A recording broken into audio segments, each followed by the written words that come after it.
आदरणीय भारतीय समभाग गुंतवणूकदारांनो नमस्कार. ठाणे महाराष्ट्र येथून मी सत्यजित अभय कुमार शहा. आज मी आपणासमोर एक अतिशय महत्त्वाची, आनंदाची आणि भारत देशाला अभिमान वाटेल अशी गोष्ट सांगणार आहे.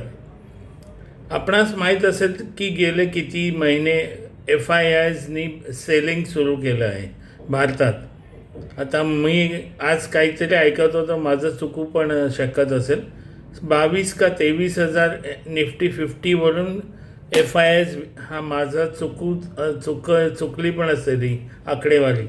FIIsनी विकायला सुरू केलेलं आहे.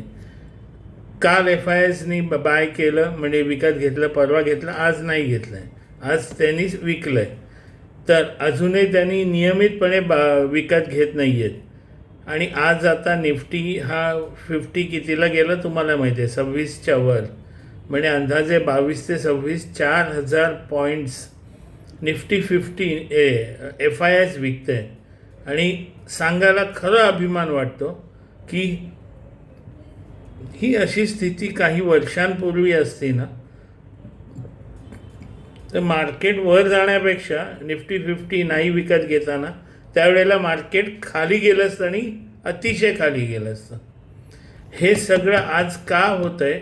आपले DIIs, डोमेस्टिक इन्स्टिट्यूशनल इन्व्हेस्टर्स, त्याचप्रमाणे रिटेल इन्व्हेस्टर्ससुद्धा विकत घेता आहेत समभाग. उदाहरणार्थ माझ्यासारखे, कारण मी रुदालीसारखा रडत नाही लाल रंग बघितला की. अशा अनेक गोष्टी आहेत. काही जणं लॉंग टर्म म्हणतात, परत एक दिवस झाला की बघतात खाली आला, बापरे खाली आला, 10व्या दिवशी विकतात.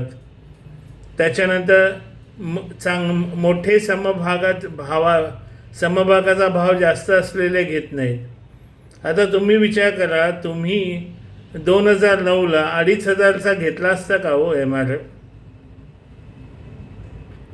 मी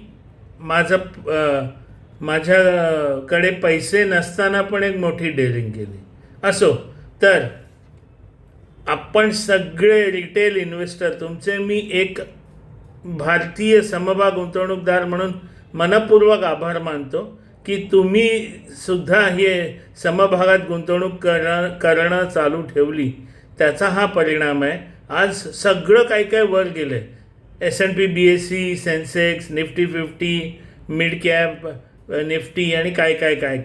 तेव्हा कृपया घाबरू नका. आपल्याला सेन्सेक्स, निफ्टी 50 खूप वर न्यायचं आहे.